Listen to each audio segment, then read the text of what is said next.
eye fatigue o pagod na mata.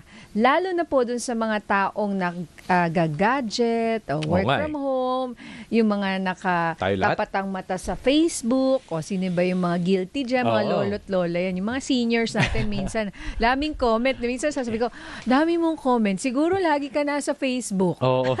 Yan ay napaka-common na kondisyon, lalo na ngayon sa mga panahon ngayon na lahat na ay nasa cellphone, lahat nasa gadget na. So, yung eye fatigue ay talagang ina-address ngayon.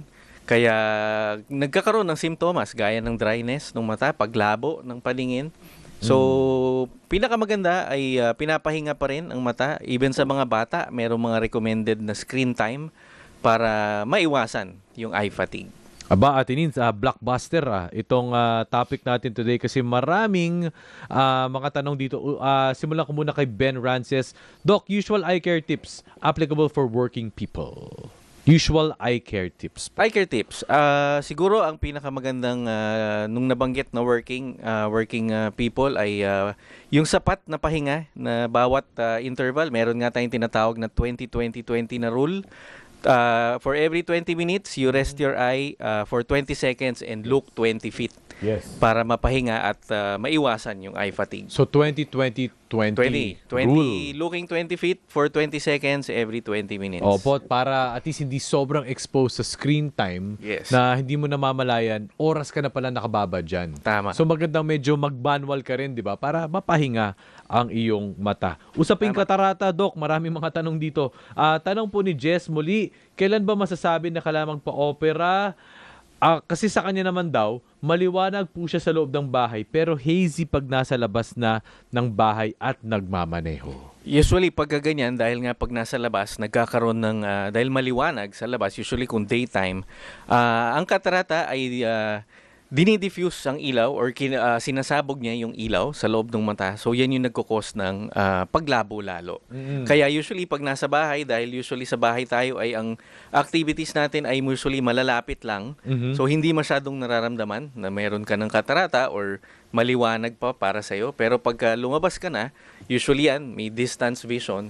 So yun yung nagkakaroon ng simptomas. Doon yung nararamdaman na malabo na pala yung paningin. So kailangan hindi siya ismolin at ignorant. From AC, kasi kanina natanong natin if hindi siya operahan, pwede siya maging extreme, di ba? Pero ang tanong niya, Doc, for cataract surgery, is it mandatory to put patient on GA, general anesthesia? Yan ay case-to-case basis. May mga pasyente na kailangan i-anesthesia, meron ding hindi. So kung ang patient ay kooperatibo naman at depende rin sa mga kondisyon, kung may hypertension, diabetes na talagang ina-assess ng doktor na kailangan siyang i-anesthesia, maaring gawin yon. Pero hindi siya talagang mandatory na kailangan talaga. Depende. Most of the time, depende sa kondisyon. Pwede rin, pwede rin. Kung kinakabahan dahil maselan ang pag-opera sa mata, mas maganda i-anesthesia. Alam mo, yung parents ko, nung ginawa nila yung cataract surgery nila, seniors na sila, 70s na ata or late 60s nung ginawa nila. Outpatient, pagkatapos nag-mall, kumain. Pwede pala. Pero sa totoo lang, takot na takot talaga sila. Siyempre, matayan. Pero, yun, assure sila, tapos ganito lang daw kabilis, ganito ganyan. Tapos maya-maya, after nilang maoperahan, nasa food court na. Oo, kumakain. Medyo may something pa, pero nagutom eh. Syempre. Kumain sa restaurant doon sa mall. So, pwedeng ganun, yes, outpatient ngayon, lang. sa advent ng mga magagandang technology ng pang-opera sa mata at mga advanced na mga doktor, mabilis na lamang ang recovery ng operasyon sa katarata. So, tama yun. Pwede talaga, after ng operasyon, mas mabilis ka agad nararamdaman yung pag-improve ng paningin. Kaya, mas na-enjoy or mas natutuwa yung mga pasyente. Pero sabi nila medyo malabo daw eh. Kasi may gamot. Sabi po nila medyo malabo daw dahil may gamot. Tama po. Yes. Sa umpisa lamang po yun. Pero habang nag-recover, minsan minutes lang naman po, minuto lamang, after nun, nag-recover na. Oo. Ngayon, may mga tanong rin dito kung madugo pa. How do you exactly do the cataract surgery? Okay, ang cataract surgery po, pag sinabing katarata, ang naapektuhan dito ay yung pinaka-lente ng mata. Inooperahan ito 10 to 15 minutes lang or even more, depende sa tigas ng cataract. And then, dinudurog yung cataract sa loob ng mata. vacuum out through the latest machines ngayon at nilalagyan ng bagong lente at ito ang makakapagbigay sa iyo ng mas malinaw na paningin. Ayun. Alright. Ito, may mga follow-up. Ate Nins. Oo. Ito yung follow-up ni Nora. Si Nabasa Nora. mo na ba? Hindi pa. It's about glaucoma po kasi Yan, iba oo. naman po to. Pwede ho bang malaman kung lifetime na pagka nagkaroon ka ng glaucoma, pati raw yung eye drops, how often daw dapat siya magpa-check up? Okay, ang pinakamaganda dito ay yung pamatak na gamot, pwedeng lifetime na pinapatak yan. Depende rin dun sa kondisyon ng glaucoma. Pero ito ay parang hypertension o diabetes na laging common din sa ating mga Pilipino. Once na-diagnose ng hypertension or diabetes, tuloy-tuloy ang pag-inom ng gamot, mataas man or mababa ang blood pressure, blood sugar ng tao, pero kinokontrol na hindi magkaroon ng komplikasyon. So, ganun din po sa glaucoma. Tuloy-tuloy ang pamatak, pero ito ay para maiwasan yung pagkabulag o yung komplikasyon ng glaucoma. Maintenance din pala yun, Doc. Parang Maintenance. Oh, nako, eto naman. Ayoko namang manakot. Pero sabi niya yung nanay daw niya si Roniel Sada. Doc, tanong ko lang po, ang nanay ko na operahan sa mata. Pero after daw noon, lalo raw lumabo yung mata niya. After the operation or nabulag. Ano po bang nangyari doon? Okay, marami pong dahilan, no? Mahirap naman po nating sabihin kung ano po ang nangyari. Pwede pong dun sa operasyon, pwede pong nagkaroon ng ibang kondisyon sa mata, gaya nung nabanggit natin kanina na mga retinal detachment o naapektuhan ng diabetes. Pwedeng yung operasyon, katarata, sobrang kapal ng katarak, hindi makita yung likod ng mata.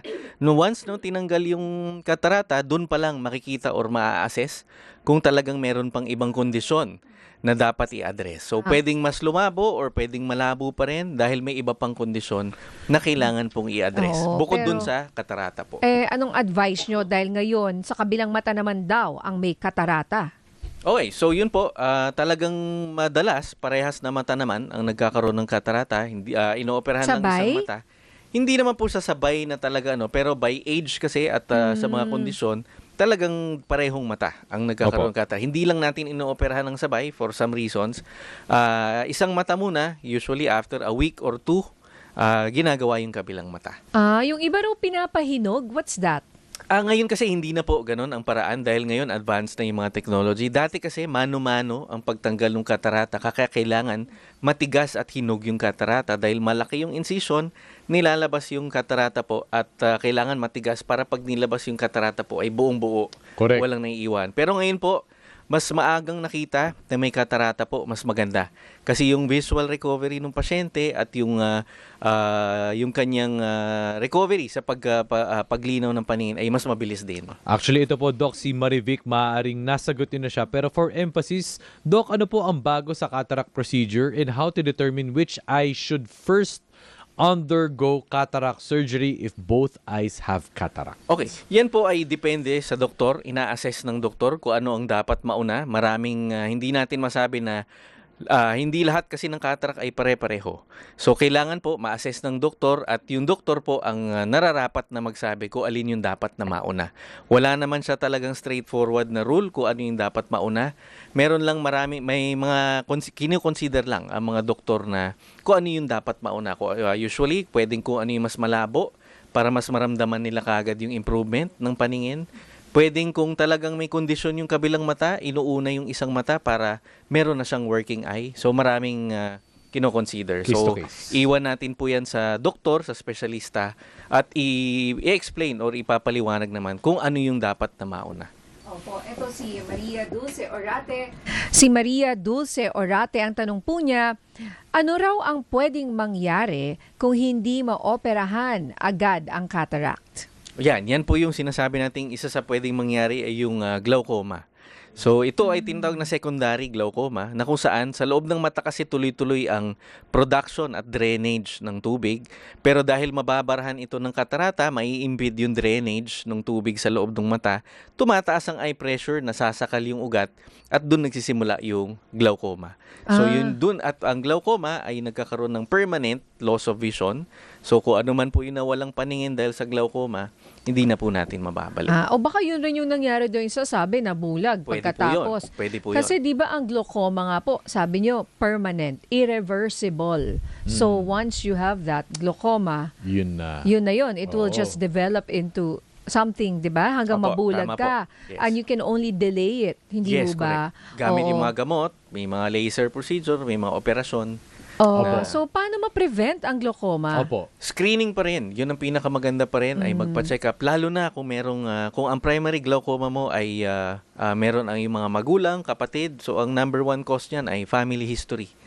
So kailangan po talaga. magpa-check. May screening na ginagawa. Ngayon mga advanced na rin yung mga diagnostic test para ma-confirm kung merong glaucoma o Ilang wala. taon? Ilang taon dapat magpa-screening? Meron bang mga risk factors na dapat bantayan? For example, may diabetes siya or whatever. Ngayon marami pong mula bata hanggang sa pag-edad pwede magkaroon ng glaucoma. Ayan, So, kahit May sino. kakilala ako. Mas Oo, bata pa talaga. sa akin may glaucoma. So, nabulag? Nabulag. Ano rin siya talaga, dadating Oo, doon. dadating oo. doon, Hindi, yes. kaya ko pala na-mention yung diabetes. Ano yung diabetic retinopathy? Yan, diabetic retinopathy ay isang kondisyon sa mata na kung saan ang diabetes, ang pagkatuloy-tuloy na mataas ang inyong blood sugar o yung asukal sa dugo sa diabetes ay isa sa mga organ na tinatamaan nito ay ang mata, particularly yung retina dahil ito yung pinaka-vulnerable or yung pinaka-naapektuhang parte ng mata.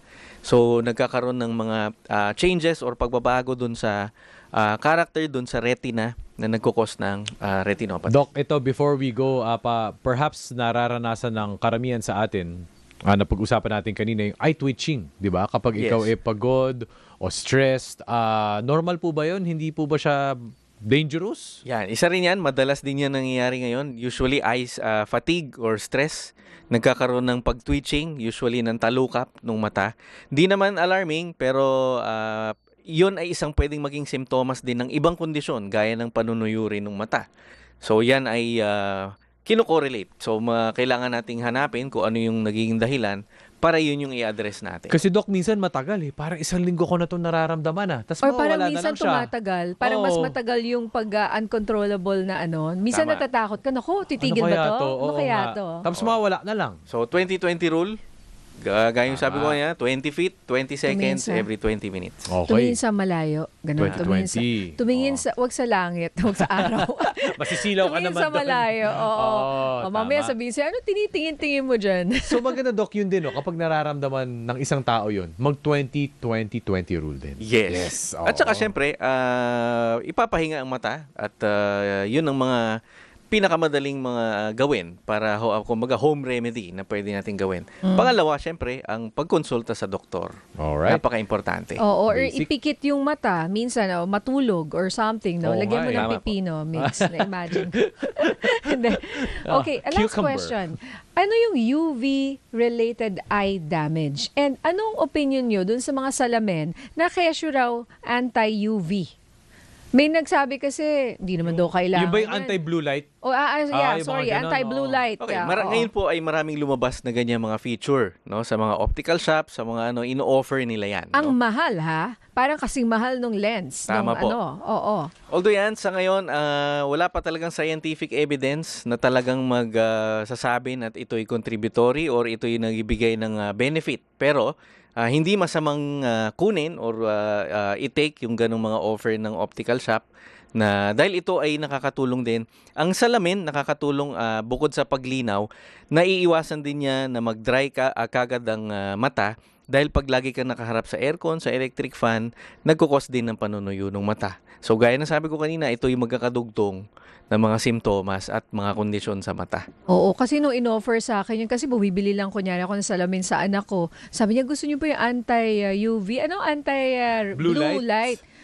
Sabi ko, wala raw scientific evidence yan eh. Magkano ba kasing mahal nung mahal eh. Tama po. Oo, tama. so inisip ko, kailangan ko ba talaga to? Para or dagdag gastos lang. Kaya maganda yung mga nakakausap natin si Doc. Sabi niya, wala pang scientific or studies that say that this anti-blue light technology really works. Oh. Tama po, Okay. no? Alright, Alright. maraming salamat. Thank you. Salamat po. Pahuli paalala na Oh, lang. paalala. Sige, Oo. Doc. Opo. Okay, Pahuli sa puling na lang, Doc. paalala sa ating mga kababayang nanonood at sa inyong programa, pinakamagandang gawin pagka kayo nakaramdam ng kahit anong simptomas sa mata, huwag basta bibili ng kahit anong gamot sa butika. Ang pinakamaganda pa rin ay magkonsulta sa doktor upang ma-address ng mabuti kung ano dapat yung ma-address na kondisyon sa mata at mas magiging mapapabuti ang inyong kondisyon.